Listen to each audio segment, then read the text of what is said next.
Hey guys, I hope you're doing well. I'm back with another video on creation for you guys today. And this series, as most of you know, for those of you who don't, the series is just me answering questions or criticisms people have about creation, the biblical account for creation.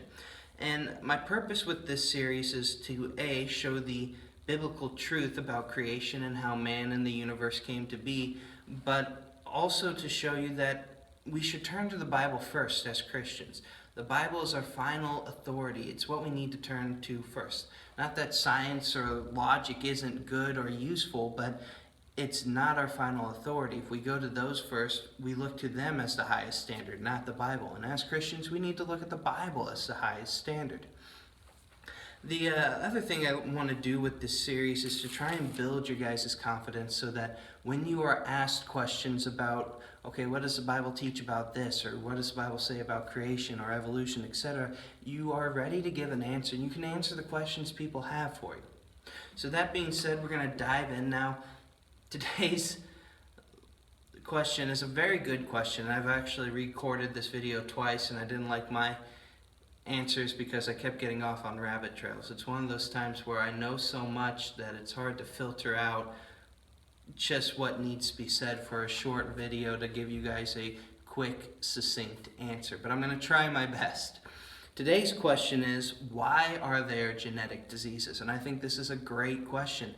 It's something that you as a Christian need to understand why these things are, but it also is a common question that people who don't understand or don't believe the Bible have. Why are there genetic diseases? Why is there illness? Why is there sickness? Why are there catastrophes? All these questions, guys, are kind of the same, and they all have the same answer. Now, these questions are good because it's based on this premise. If God is perfect and He created everything, shouldn't His creation be perfect? That's an excellent question. If His creation is perfect, why do we have illness, genetic disease, catastrophe? Take your pick. Well, and the answer is very simple. But if you don't know the Bible, you miss it. The answer, guys, is sin. And we know this from a couple of different passages. When God created everything, He declared it good. He said, this is finished. This is how I designed it to be. Now, obviously, a perfect God wouldn't design creation to have all these flaws. What happened, guys, is God gave man, the first man, Adam, and his wife, Eve, free will, the ability to choose. And with that great gift, man, Adam, made a mistake. He chose something that God said don't choose. Now there's a whole nother debate and video we can have on this. Well, if God made Adam perfect, why did He choose wrong? That's a great question. That's a question for another day. We're going to focus on why are there genetic diseases, and the answer is sin. Sin is what opened the door for genetic disease, sickness, illness, catastrophe, death. It all stems from sin. God didn't design the world this way. It is a consequence of Adam's sin. And how do I know this? What is my basis for this? Well, my basis is from a couple of different passages. First is Genesis 3:14 through 19, and the second is Romans 5:12. And I'm actually going to start with the Romans passage first, mainly because I think it does a little better job clearly showing the principle, and then the Genesis one allows me to extrapolate from there. So starting with Romans 5:12, it says, if I'm on the right page, there we go. Therefore, just as through one man sin entered the world, and death through sin, and thus death spread to all men because all sinned. The passage goes on to explain how Jesus is the cure for sin, how He deals with the issues that sin caused, which, again, another video for another day. I'm not going to go down that rabbit trail and have to restart this video as well. Verse 12 explains very clearly, Adam sinned, and because of his sin, death entered the world, and as a result of that, death impacts all men. That shows the principle very clearly, that sin caused what was never intended to be. Man was intended from God's design to live forever in the world God created for him. However, the first man, Adam, sinned, and that opened the door for sin to cause death. With me so far? I'm really trying not to go on rabbit trails.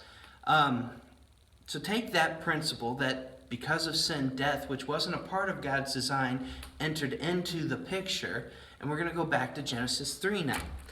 And when you go back to Genesis 3 and look at the consequences that God declares for Adam and Eve's sin, you can apply that principle to what's going on there and get a big picture answer for this question. Why do illness, genetic disease, etc. exist? In Genesis chapter 3, it's the story of the fallen man where Adam and Eve sin. They try to hide from God so he doesn't discover their sin. God finds them, he exposes their sin, and then he pronounces a curse. Basically, he declares these are the consequences because of your sin. And I want to focus on verses 17 through part of 17 through 19. God speaking to Adam, he says, "Cursed is the ground for your sake. In it you shall toil to eat of it all the days of your life. Both thorns and thistles it shall bring forth for you, and you shall eat the herb of the field, and in the sweat of your face you shall eat bread." Basically, guys, this passage is talking, or this curse that God is pronouncing is saying, look, the land that I gave you, this beautiful place, all these trees and whatnot, they're not going to produce fruit and food for you as easily as they were meant to be. You're going to have to work hard for your food. You're going to have to toil to make it grow. Furthermore, there's going to be these new plants, thorns and thistles, that are going to pop up, and they're going to get in the way, and they're going to kill your plants and make it harder for you to grow the food you need. It wasn't part of God's design, but it was a consequence of man's actions, of his choice to rebel against God.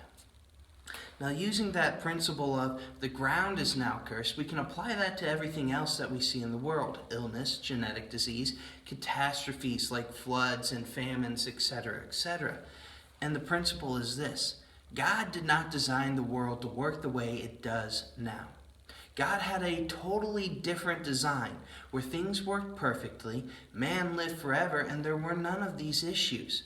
And in fact, we're told that when we get to heaven, we're going to see a world that works as God originally designed, without sin. But backtracking, because of Adam's sin, the world doesn't work as God designed it to. And as a result, we have illness, we have catastrophes, we have genetic diseases. They weren't part of God's design. They were a consequence of man's choice to sin against God, to break God's commands.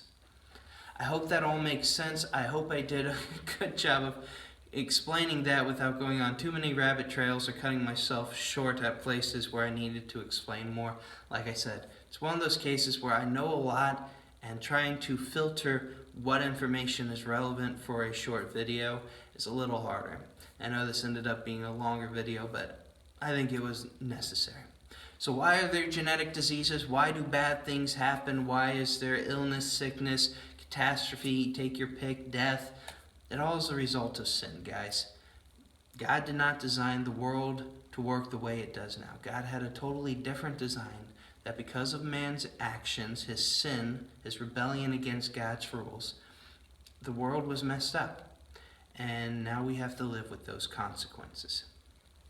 Hey, before I end this video, guys, after this week, I'm going to be ready to start answering questions you have about the Bible, about creation. I was hoping to do mainly questions about creation, but if you guys want to ask questions, other questions about the Bible or life circumstances or whatever, feel free to send those to me as well. I'd love to do videos on them. I'd like to do some videos on your guys' questions for a while instead of going into another Bible study.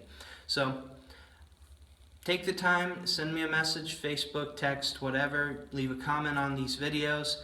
And yeah, I'm going to be answering your questions starting next week. So that's all I've got for today, guys. Take care. Have a wonderful week. And I look forward to seeing you guys hopefully very soon. Bye.